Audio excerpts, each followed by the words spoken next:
Hi there, today I'm going to show you how to change the selected language on an Epson WorkForce WF-2910.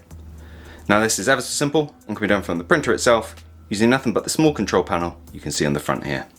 Now although my printer is currently set to English, I'm going to make all of the button presses I do very clear so you can follow these steps regardless of what language your printer is in and what language you would like it changed to. So, first of all, we need to be on the home screen of the printer, which looks like this, with the copy symbol displayed. And if you're not already here, just press the home button found on the bottom left hand side to be taken here. With copy on that screen, we're going to use the right hand arrow here and press it 1, 2, 3, 4, 5 times until settings is shown on the screen with that cog symbol.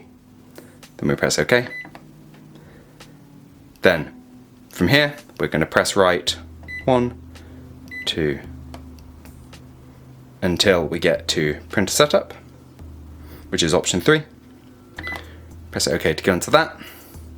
Then we use the right hand arrow again. 1, 2, 3, 4, 5, 6 times till we're on option 7, which is language. Press OK to go into that. And here you'll be presented with a whole list of all the different languages your printer can be set to. Just use the up and down arrows to scroll through them until you find the language you desire. Press OK, and you are done. Now I hope you found this video useful.